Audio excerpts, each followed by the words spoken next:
These past couple of days, I've been making a study of the Shroud of Turin.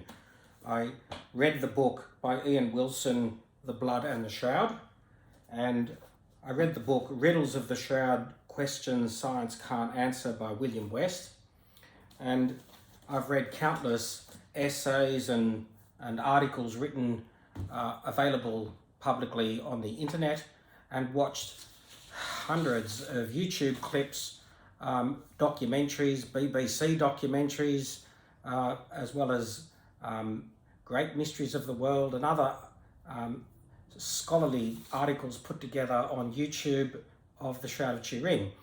Now, the Shroud of Turin is something which is beyond dispute to have been the most studied item in human history. There have been more tests, more articles, more papers written on the Shroud of Turin than any other item. And they're all trying to ascertain whether or not the item is genuine. Now, they've looked at it from the fields of botany, from textiles, from radiocarbon dating, other means of dating, and they're all trying to determine the authenticity of the item. Well, it's now, the purpose of this video clip is for a member of the public, myself, a layperson, to be a kind of a person on the jury who has listened to all this evidence and is willing to provide a verdict on whether or not I consider the Shroud of Turin to be a genuine item. Is it the actual burial cloth of Jesus Christ with evidence of the resurrection? Now, in order to answer that question, I've compiled a list of the various items of evidence which I've heard played out to me and I consider to be extremely interesting, and other things which I've considered to simply not be interesting, and I'll give my reasons for that. And then there are the items which I consider go towards proof beyond reasonable doubt for stating whether the item is authentic or not. So I'll provide these now in the means of a video clip. The idea is that I considered it better to be a video rather than a written report, because if it's a written report, there's already been thousands of items written of the Shroud of Turin, and simply adding to that doesn't go here or there. But it's a good idea to record my thoughts at this time that I've just read these books and made this study, lest it not be recorded and I forget it in the years to come. But just one introductory note about the Shroud of Turin. What's interesting here is that it's more interesting to people of science and non-believers than it is to people of the faith or believers. And the reason is that if it's proved to be not authentic, it says nothing about people of faith who already believe in the resurrection of Christ. And if it's proved to be authentic, well, then it's only a holy relic, in that it's an item which has touched the Saviour. But to those who believe, and to those who believe in the Eucharist, they can go to Holy Mass and actually receive the body and blood of Christ due to transubstantiation, and nothing gets them closer to their Lord than the Eucharist itself. So to the believer, the Shroud of Turin can never be more than a simple relic, a matter of profound interest, something that you could reverence in the sense that an article of a loved one who has died is considered to be worthy of reverence. It might be the ring of a grandmother or the diary of a father or something of that nature, but something which tangibly touched the Redeemer of the world would be a very nice item indeed to have your hands on. So from a scientific point of view, it would be nice to know whether it's true or not, but it matters very little in questions of faith, and that's why I think it's appropriate that the Church has stayed out of the debate. And the church claims to speak up on matters that concern faith and morals, but they stay out of scientific debates because their opinion is no more relevant or valid than those of actual scientists. And so they've properly stayed out of the debate. So the question of the authenticity is of more concern to non-believers than it is of believers.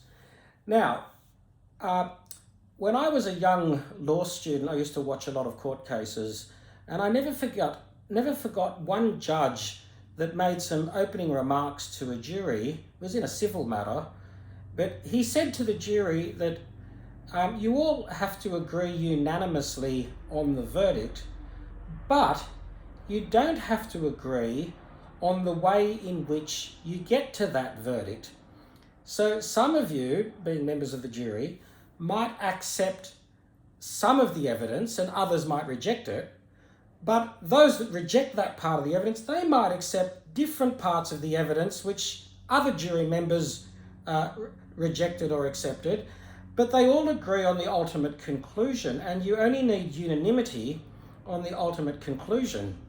And I thought that was really quite strange as a law student. I thought that for a jury to be unanimous, they all had to agree not only on the verdict, but on the way in which they get the verdict. It has to be based on common sense. It has to be based on logic and reason.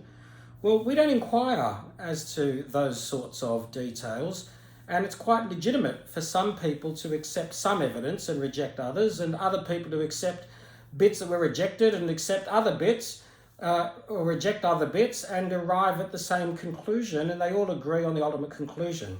So here are my items of evidence that I have accepted, evidence that I have rejected, and my reasons.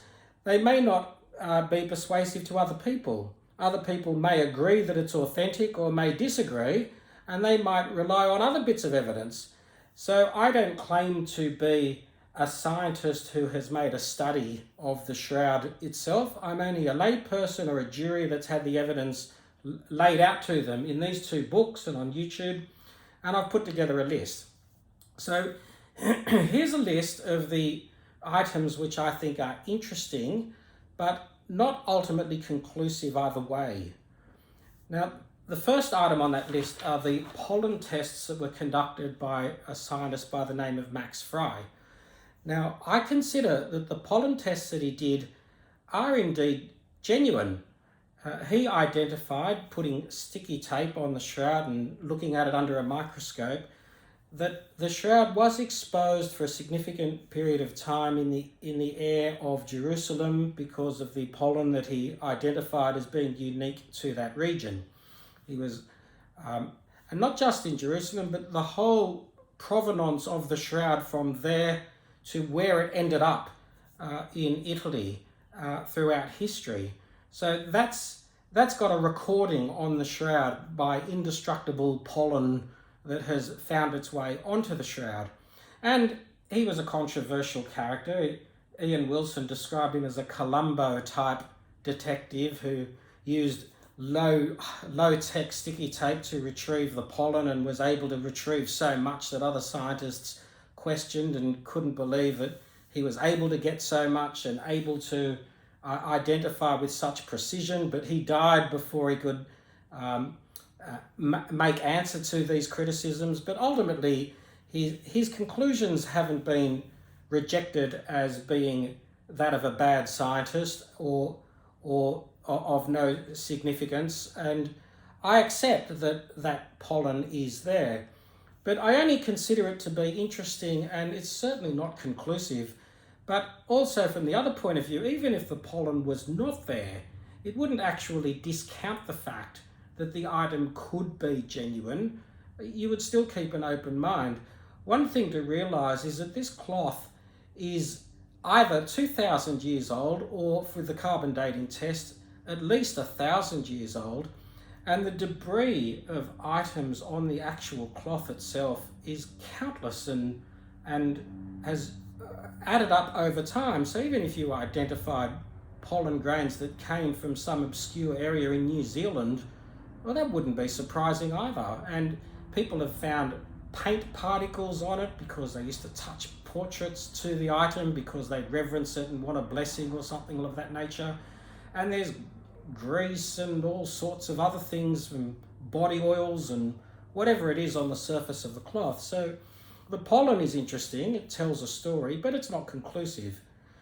Now, the thing that Ian Wilson has contributed, and I think extremely persuasively, is the provenance of the cloth back to ancient times by suggesting that the item known in history as the Edessa cloth is one and the same as the Shroud of Turin. And he argues it very persuasively, and this is from an historian's point of view, not a scientist's, but it's all very researched and reasoned, and the hypothesis is sound, but it's not ultimately conclusive. But he doesn't claim it to be so. But it makes a lot of sense, and I would even add something to that which Ian Wilson has not said, and that is he has made a very clear statement showing references in history of how this Edessa cloth was folded over a certain number of folds, and they only showed the face cloth. The face item, which you can see on the computer behind me, because that's the negative, they showed the positive, the actual item itself, and they didn't show the full body image. Now, why was that? Well, I would posit there are two reasons. First of all, the early Christians were proclaiming Christ as their Lord and the Saviour of the world, and the item on the shroud, the figure on the shroud, is that of a naked man, and they wouldn't have liked to have displayed his nakedness. But also, the early Christians were actually quite ashamed of the cross. They saw, before the theology had developed, they saw that the actual crucifixion of Christ was a failure. And some of the Jews of today still see it as evidence of Christ not being the Redeemer of the world, because his mission was a failure in that he died on the cross. And so to have the image of the dead Christ in the shroud portrayed and held up with reverence and respect is something that would have been of great embarrassment to the early Christians. And it wasn't until the triumph of the cross, or the exaltation of the cross, that the church started to actually put forward the crucifix as a triumph. And that was well after the early paintings and early reverence of Christ the Saviour. And so I can well understand that the Shroud of Turin that was venerated in early days, if it was, and folded over so that only the image of the face was put forward and framed and held up as the image of Edessa, and put on the hidden above the gates of a city to stop an invading army, which is what you would do with a relic, because all wars are religious and you're trying to call upon the divine power to live and defeat the enemy. So that's a very interesting argument, but it's not conclusive. It doesn't have to have been the case. But it would be nice, if you're going to say that this item is genuine and authentic, to have a provenance back to the time of the actual burial of Christ. And the arguments that Ian Wilson has put forth, which I haven't repeated, I just put forward a little bit of my own knowledge on that, is very, very persuasive. He spoke about the paintings of the time that clearly seem to show that the images of those paintings came from the person on the shroud, and that those have been dated through history. They've been put on coins and all sorts of things. But like I said, I consider that only interesting and not conclusive. Now, the next bit of evidence, which the prosecution or the defence of this case, if you'd like to say, which knocks the other party out, is that of the 1988 carbon-14 radiocarbon testing of the shroud. So here they cut a sample off the shroud. It was the bottom right-hand corner where the feet of the frontal image of the shroud was, and they sent it off to 3 universities: the University of Arizona, the University in Zurich, and the University of Oxford. And they all reported their results, and they said, no, it's a fraud, it's dated to the Middle Ages. Now, if that carbon test is to be accepted, then it cannot possibly be authentic. It's a lot of questions are, of course, left unanswered, but so what? It's just a knockoff. And that would be the end of the story. Now, if it's accepted, then that would be proof beyond doubt that it's a fraud, or that it's a disingenuous article, and that's the end of the story. The problem is that there are problems inherent in the carbon-14 test, and these are basically three. The first is that it's a non-representative sample. So I would have preferred samples taken from other parts of the cloth as well, and that's what the original protocol called for. Now, I can understand them not wanting to hack the shroud up into pieces for the purposes of testing. You can't have your cake and eat it too. So I can understand the reluctance in doing that. If it's a non-representative sample, now what do I mean by that? Well, there's evidence of the shroud having an entire seam sewn into it, and people have questioned, why is that? Was that to centre the shroud image on the shroud, or is that just the way they produced the linen? There was clear evidence of when it was burnt, the nuns would patch it up and they would put the holes in the shroud and patch it up with cotton and other fibres to make the shroud whole again. And that this item that was tested, some people claim that there's evidence of cotton fibre there, which is a touch-up, and they wanted to make the cloth square, even though it was frayed or broken off or whatever it is, and so they didn't test a representative sample. Well, it's not very persuasive. I think that they would have at least been careful to have taken something which appeared at face value to have been of the herringbone weave of the cloth and do that. Yes, they didn't follow their original protocols, and that's a little concerning, but it's not enough to invalidate the results. So there is that part of it being a non-representative sample, but it might be representative, it might not be. It's something to note. But there are other attacks made on the carbon-14 testing. One is that, well, if there is contamination, then that invalidates the result. And why do we say that? Well, carbon-14 is simply measuring the ratio of carbon-14 atoms, and by its decay, you can determine the age of an item. But if there is other carbon present, such as through the fire that occurred, or through any other article that's there, such as a person touching it or something else, then that would skew the results and make them not acceptable. But the answer of the scientists is, no, we gave that a thorough cleaning, and anything like that, such as items that came from carbon from smoke of fire or people touching it, that would have been thoroughly cleaned away so that they could just test the actual fibres of the linen itself, and that would be what the a valid test. So I can accept that. However, in the book from Ian Wilson, there was one scientist which said, no, I've detected all over this cloth an item of bacteria which does skew the results of carbon-14 and is not cleaned away by the cleaning tests which the labs did. But the problem with that kind of counter evidence is that that would affect all carbon-14 tests done on any cloth, and that would have to throw all of carbon-14 into the suspect basket, and we're just not there yet in the state of carbon-14. So as it stands at that point, the carbon-14 test is very persuasive that it is not an authentic article. However, there have been other tests done on age of this cloth, and I haven't written out what they were. It was something like X-ray or tactile strength or something, and this was recently done, and that dated it back to the 1st century.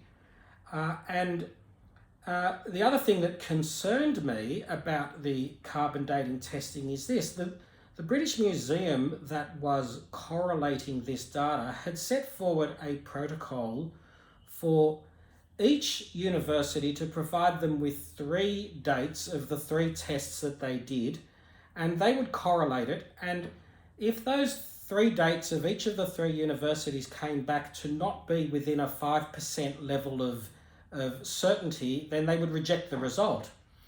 Now, one of the universities returned... Now, I should say, I only heard this from one YouTube clip, so you've got to put this in the grain of salt basket, because I haven't seen it repeated in writing or on other YouTube clips, but the YouTube clip that I did hear it from had a whole lot of other data in there which was corroborated, and it might just be that I haven't investigated enough. But I put this in the concerning basket. They said that one of the universities returned 6 dates instead of 3 because they carried out 6 tests. And when the British Museum did their calculations, their statistical knock-up of the 3 tests provided by one university, the 3 tests provided by the other university, and the 6 tests provided by the 3rd university, they got well outside of that 5% level of certainty. It came back to something like 1.5% level of certainty, and it would have been rejected as inconclusive. But what the British Museum did was they said to that university, no, the protocol requires that you only give us 3 dates, not 6. So that university just knocked up a statistical analysis of their 6 dates and came back with 3. And then the British Museum said, okay, well, now that we've got 3 dates from each, they put it together. It came to something like a level of 4.2% level of certainty, but they rounded it up improperly to 5% and said, okay, we've got a result. And then they published it. Now, that's an attack made on the British Museum and on the protocols, and I haven't seen it repeated, so I can't say that that's actually of such persuasion as to invalidate the 1988 carbon-14 testing, but it's concerning, and it's something that I would like to have seen more evidence of. But as it is, the carbon-14 testing is a factor which points towards the inauthenticity of the shroud, but it is not conclusive. And I think what persuades me the most of its inconclusivity, if I can use that word, of the carbon-14 is the fact that it is quite capable of being accepted as a genuine result, but not an authentic representation of the shroud itself. Now, it may be that it was patched, or it may be that there are other fibres of cotton or other material interwoven in the worst part of the sample that was given. And it could be a genuine article with those results still being accepted as valid results in the sense that that's what the test validly revealed, but is not representative of the actual cloth itself. So it's interesting, but to me, it's not ultimate proof. And I've formed a view based on other things that I'll get to. Now, there are 2 non-scientific attacks made on the carbon-14 testing, which are very persuasive, but also I put in the interesting category. One is something known as the Prey manuscript, otherwise known as the Prey Codex, and that's this item here. It's a painting, and I printed it out. Now, what's interesting about this painting is that there's a very clear provenance of this painting dated about 100 years before the earliest dating of the Shroud of Turin. Now, if that's the case, that puts the 1988 carbon-14 testing in the suspect group. Not impossible, but it's a very clear attack on its credibility, because they're supposed to be saying with a 95% level of certainty, the earliest time we date this is something like 1290, and here, if this is a genuine painting of the actual shroud, then this we know from history dates to 100 years before that, and so your carbon-14 test is not worth that level of accuracy. So some people say, well, is it a painting of the shroud? Well, I mean, as a jury's point of view, I'm certain it is. Why do they say it is? It has 4 fingers, it doesn't show thumbs, and it's in the crisscross fashion. Is that coincidence? I don't think so. Modern medicine seems to indicate that if you put a nail through the median nerve, it flexes the thumbs in, and that's why there are no thumbs shown at the time when Christ is being laid on the cloth. So this is representative of the shroud itself. But that could be coincidence, and how do we know that the shroud isn't copying this painting? Well, the bottom part of this seems to indicate that it's the shroud itself. So this is clearly a herringbone pattern, which is the herringbone pattern on the textile fabric of the weave of the linen itself. And that's clearly saying a linen textile herringbone weave. And these crosses seem to indicate the marks on the back of the shroud. And here it looks as if some sort of image is coming off the shroud, and you've got a person that's holding some sort of face. And recently there was this discovery, which is, if you look carefully, you'll see that there is this L-shaped pattern of holes. So you see the 1, 2, 3, 4 in the shape of an L, and they relate, people say, to the polka dots, as they call it, on the shroud itself, which were burn marks that were made at an early time in the shroud, and you can see them in this image here. So if you look at the image of the shroud here, you'll see the 3 dots, 1, 2, 3, with a dot there, which is mirrored there because it was folded over when it was burnt through. So we don't actually know how they got on the cloth, but we know that they are there, and that this L shape seems to be a fingerprint of the cloth itself. And if that's replicated on this diagram here, then that's a fingerprint, and this is an actual painting of the shroud itself, because you couldn't get that by accident. Now, of course, critics might say, oh no, that's just decoration. See those circles? They're the same circles that are up here. They're circles which are here, and circles that are here as well. So it's just decoration. Well, I don't accept that it's just decoration, because all you're simply telling me is that circles are decorations, and people have been doing circles forever. It's the pattern of those circles that are here. It's 1 with 3 across. That, of course, not being a circle, that's just the bottom square of the herringbone. So that L shape is a most unusual, arbitrary pattern, which is present on the shroud itself, and it's present on this item itself with a herringbone pattern. So that, to me, is evidence of an actual painting of the shroud. And if that is so, then the shroud existed 100 years before the carbon-14 test. Now, maybe it did, and the carbon-14 test should just be expanded a little, and it's still not authentic. That's why that's not proof beyond reasonable doubt. That's just interesting. Now, there's another attack made on the carbon-14, which is referring to something known as the Sudarium of Oviedo. Now, the Sudarium of Oviedo is something which has been reverenced throughout history as the face cloth that went over the body and carried from the cross into the tomb before it was taken off and put onto the shroud.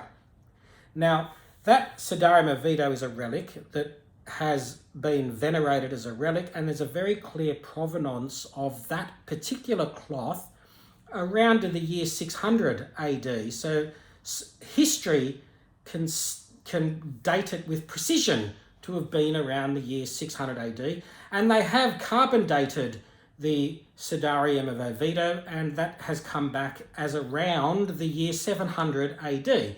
Now, the argument goes that there's no image on the cloth of the Sudarium of Oviedo, but there are blood stains, and the blood stains are the same AB, which is present on the Shroud of Turin. And the argument is that when that cloth is put on the face which had the bloody stains on it has made a bloody imprint on the Sudarium. And that bloody imprint, when married up with the blood on the Shroud of Turin, matches. And they say that there are 70 items of correlation, and that can't be an accident, and therefore the Sudarium of Oviedo was placed on the same corpse as the Shroud of Turin, because only the same corpse with the same 70 items, actually it was 70 on the front and several on the back, only those would match up with such precision, and therefore it was of the same bloody corpse. Now, if that's the case, then the Sidarum Oviedo, which dates back to the year 700 from carbon dating, and clearly the year 600, which is close enough to the year 33, which is a year of crucifixion, considering we're talking in this time frame, that would be a silver bullet against the carbon dating testing of the shroud. So the real question is, do those bloodstains really match up so that you can say that? Because if they do, then I would discount entirely the carbon-14 testing. Now, I can't say that they actually do. At least it hasn't been proven to me beyond a reasonable doubt that those bloodstains on the Sidarum of Oviedo do match that of the carbon. Now, people say they do, and I haven't seen much criticism of them saying that there aren't. I've watched YouTube clips of it, and on the BBC documentary that I watched on YouTube, they had one very persuasive bloodstain of the Sidarum Oviedo and one from the shroud, and then they overlaid it, and it seemed to match pretty well, but they only showed one of them. So I tried to Google show me those 70 other correlations, and I got very complicated stuff. Now, I don't know, it seems to me that if you've got a fingerprint and another fingerprint and you want to see if they're equal, then the human eye should be able to detect that. And they're claiming the human eye shows it, but the most I could see are bloodstains with drawings of the outline of the bloodstain and drawings of the outline of the bloodstain on the shroud, and that they seem to be the same. But I wanted to see, show me those drawings now, not on this. I want to see that you drew it properly. See, people can see patterns in things. That's just human nature. You walk into a cave, you can see all sorts of patterns on the walls of caves. You can look up at the clouds and see dragons in the clouds. And if you look hard enough, you could probably see patterns similar from one to the other. Now, I'm not saying that this has been done, but I'm not convinced that it hasn't been done. And so you have to bring a healthy level of skepticism to claims like this. And if it was so obvious that the 70 correlations on the face match the 70 bloodstains on the shroud, well then I would expect that that is a claim that could very easily be shown and accepted by the community and displayed. And I haven't seen that level of persuasive argument put forth. So I simply say that the Sidarum Oviedo is interesting, but it's not proof which torpedoes the carbon dating, and it doesn't prove beyond reasonable doubt that the shroud is authentic. So that completes my list of interesting points that don't get us there. There are other points mentioned throughout, but I haven't made a list of them. But I should mention as an honorary mention that the shroud is clearly not a painting. It exists on the uppermost fibrils of the cloth. They're all, of course, very interesting, but I didn't put it in that interesting category.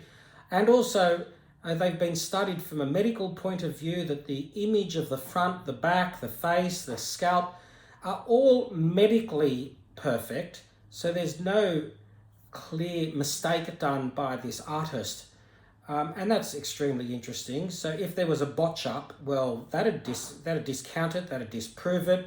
So whoever this forger was at least as good as Leonardo da Vinci. And some people say, it is a da Vinci, but it predates da Vinci. So the conspiracy theorists say, that's all right. The da Vinci cloth was replaced by the rubbish shroud before, and now we have a more persuasive shroud. And well, anyway, there's no evidence of that.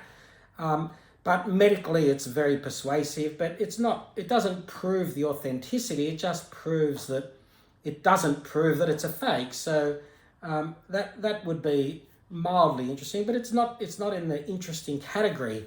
And then there's evidence that I think is not interesting, and I discount it as fact, and that is that people say that there are coins on the eyes, and they say, it may not be clear in that image, but on the VP8 3D image it is clear. But I don't see it. I see a person with eyes shut. Now, you might be able to zoom up and see very round coins in the eyes itself, but I had great trouble in seeing it, and that doesn't get you there. They have to say that on the actual coins itself, there is a pattern which they said matches the pattern of coins that were minted around the time of Pontius Pilate, and that's very persuasive evidence. Well, yes, it would be persuasive evidence, but I think that that's just finding patterns in things that are not really present. That's like finding the image of the Virgin Mary on a piece of toast, which sold on eBay for a lot of money, or an optical illusion of fence that shows an image of the Virgin Mary when you look at it from a certain angle. So if it was clearer and objective, well, then I would tick that box as being very persuasive, but still only in the interesting category. But I don't see it, and I think that there's a little bit of subjectivity going on in that sort of argument, so I simply discount it as not being of any real relevance. Now, where does that leave us? There are 4 items, which I will list now, which does persuade me beyond a reasonable doubt that the Shroud of Turin is the real deal. It's a genuine item. It did actually touch the body of Christ and form an image on the cloth at the point of resurrection. So why do I say that, given all that and the carbon dating, etc.? Well, here are the 4 items which convince me beyond a reasonable doubt. This is why I would vote to convict if this was a case that the Crown put forward. The first is this: the image on the cloth is a true negative, which means that when you photograph it and then you look at the negative of the photograph, you get a positive image, and that's the image there, which you can see on the computer screen. But when you look at the actual image itself, you don't see that. You only see something of a blur of the face or of the whole body. And so there's a picture of part of the face itself. There's this little black image here. Forget these paintings and stuff. But apparently the image disappears when you get too close to the cloth, and the image disappears when you get too far away from the cloth, and it's only visible within about 1 to 2 meters of the cloth when you're standing to see it. Now, that's impossible to paint, and even if it is painted, so there's an image of the actual cloth itself seen or photographed at the actual distance enough to actually see that image, that looks nothing like this. Now, negatives didn't exist at the time of medieval times, so you would have to have gotten extremely lucky beyond all reasonable. It'd be fanciful and far-fetched to say that this image, which is reproduced from this, was done on purpose from someone in the medieval times. Now, you might say, that could just be luck. That could just be reproduced. Well, they've tried to reproduce it. You can't paint it. You can't paint a negative and try and get an image. So there are other techniques that they've tried, such as heating up a bronze statue and burning or scorching the upper levels, which they can't do. There's something known as burnishing, where you paint an image and then a monochrome image, and then you put it on a shroud and you scratch it on top, and then you do other things to it. And then you get something of a negative, and then when you photograph it, it looks something more like a positive, but it looks nothing like that. And there are other ways in which they've tried to do it. So they've tried to put silver nitrate on a linen cloth and turn it into a medieval camera, and they'd expose. You couldn't do it with a corpse because it took more than a few days to do.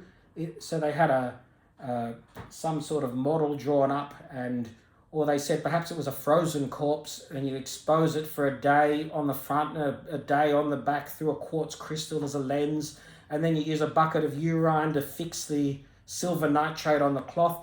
The problem is there's no evidence of this on the cloth, and it's so fanciful and far-fetched at a time when negatives weren't even known about, and why would anyone do it? And even when you do it, you don't get anything like the image on the cloth. So the fact that it is an actual true negative, and there's nothing like that in history, that's an article that I can't discount. To discount that is to ignore evidence. And the fact that you actually get an image like that, and the second item on the list is related to this, that is that it's high resolution. So the image that you see is not a high resolution image. It's just a blurry piece of image that you can vaguely make out. But when you photograph it, you not only get a negative, but the second item is that it's high resolution, and it's not just of the face, but it's of the front and the back. Now, the face is important. Did you know that when bank tellers look at counterfeit money, bank tellers were able to spot forgeries because the human is very well adept at looking at a face and seeing whether or not it matches, and they could pick out defects in the face. Well, that's a high resolution of a face, and that to me looks like a photograph of a real person.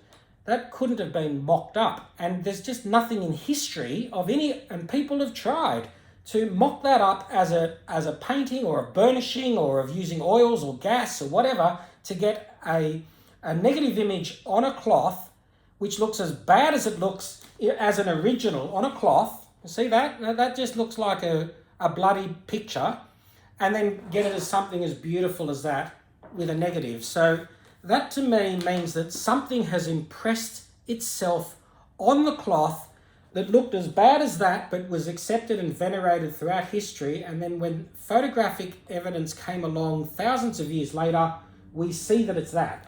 And that's very persuasive. Now, there are two things. That it's a true negative, and there's nothing like it in history, and it's high resolution, so it's impossible. A forger could not have checked their work. And even if they could check their work, we don't know how they could have done it, and in any reasonable, non-fanciful way.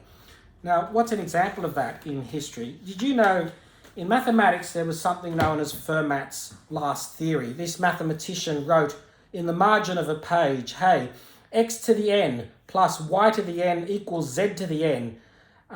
This has no integer solutions where n is greater than 2. We know that it does have integer solutions when n equals 2. It's just the Pythagorean thing, like 3 squared plus 4 squared equals 5 squared. But you won't be able to find integer solutions if n is greater than 2. And he said, I've found this elegant proof of this, but I haven't got time to write it down now. And then the poor guy goes and dies without writing his proof. So mathematicians have tried since then to actually prove that, and they couldn't do it for a very long time. And then one person has finally found a proof, but it's extremely complex. And if you don't believe me, just ask ChatGPT what is the proof, and you won't get it. It'll just swear at you as to how complex it is. But it couldn't have been the elegant solution that Fermat found. And mathematicians seem to accept now that there is no elegant solution, and that's a reasonable hypothesis. And I accept that there isn't an elegant solution based on the fact that every mathematician who's given it a go can't find it. Well, here we've got an image on a cloth that is not visible. So this is even stronger than Fermat's last proof, because here you've got someone in the role of Fermat who can't even see the negative, and saying, I've mocked up a relic here which I'm going to sell on the forgery relic trade. And yet it's just so perfect, both medically, scientifically, beautifully, but from an image point of view, it's so perfect. He could not have seen that's just fanciful and far-fetched. So I would say beyond a reasonable doubt, the fact that it's a true negative of such high resolution that's so unexplainable in any reasonable way is the most persuasive evidence beyond a reasonable doubt. And then there's one further thing, or two further things, but this is also related to that. In the late 70s or early 80s, I think it was 1978, I'm not sure though of the date, there was something known as the VP8 analyzer. Now the VP8 analyzer was just a camera that would look at an image in an analog way, and it was done by NASA to try and study craters on the moon or craters on Mars or something of that nature. And how was it useful? Well, if you had a grey scale, white at one end, white at the other, but linearly black, grey until you got to black in the middle, well, under a VP8 analyzer, that would take that colour and translate it into a 3D image so that the darker the image was, it would make it look closer to the camera. And the lighter the image was, it would make it look further away from the camera. So if you were to put a photograph of this face in a VP8 analyzer, these black frames would probably be out here because they're darker than the rest of the image. This beard would come out here, but the white nose would be shown back. So you get some sort of blurry 3D image that you wouldn't recognize as this face at all, because that's the way that it would analyze the color. But when they put the monochrome image of the shroud under the VP8 analyzer, you got a perfect 3D image that was so perfect that you even saw things that you couldn't see before, such as the beard being depressed as if there was a cloth that tied the mouth shut, and it explained the hairline being away from the thing. And the 3D analysis was so perfect that they could say beyond doubt that this image has 3D encoding built into the shading of this image, so that the black and white grey of this image is the intensity is such that it falls away in exactly the way that a 3D image is encoded. So that you look at it under a VP8, you see a perfect 3D image. Now, there's no other image in history which does that. So, and yet this existed at a time before VP8 was even heard of, that this grayscale would even have been contemplated, and where the original looks something like that. So now we have an original which when you photograph turns into a negative, which is 3D, and then when this is analysed under a VP8, we see that it's a perfect 3D image. So this to me proves beyond reasonable doubt that that image on the cloth is not made by human hands and must have got there by something that we have to accept was some sort of burst of radiation at the time of resurrection. The image on the cloth was made not just by the contact, such as the shroud touching the nose, but other things that weren't in contact, such as the eyelids or the depressed beard. It's something of an image which is translated onto the cloth. So those three things are, to me, proof beyond reasonable doubt: the true negative, the high res, and the 3D VP8 image. But there's a fourth, and I put this in the same category as proof beyond reasonable doubt, and that is this: it's accepted beyond any doubt, all scientists that studied it agree, this is not a controversial point, that the image is on top of the bloodstains, or to put it another way, it's not under the bloodstain. So the bloodstains on the cloth, of which there are several, such as this figure backwards 3 or the number 3 here on the negative, because it's the lateral inversion of it, and these other bits that and on the full frontal and back images, those bloodstains were present on the cloth before the image was impressed onto the cloth. Because it's not present under the bloodstains, and that's not a controversial point. But what is so peculiarly strange and what is so persuasive to me is this: no forger could do that. Leonardo da Vinci could not do this. If you're going to make up a forgery, you would have the image there and then you would touch it up with blood out of the side, or blood out of the crowning of thorns, or blood out of the whipping at the back, or the hands.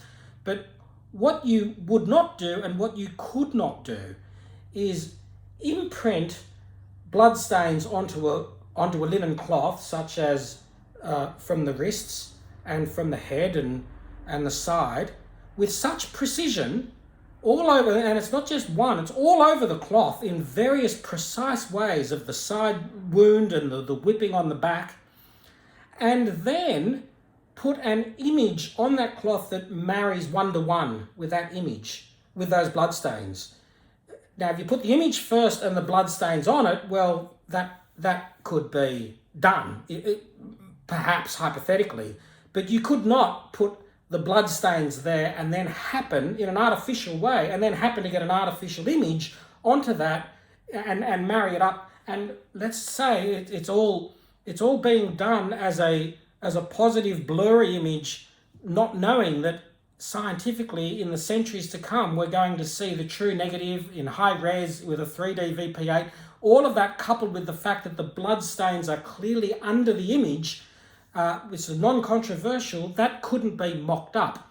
So that only leaves one possible explanation that you could give reasonably, beyond a reasonable doubt, and that is the authenticity of the shroud itself. So that leaves a theory. How did the image get onto the cloth? That's not answered.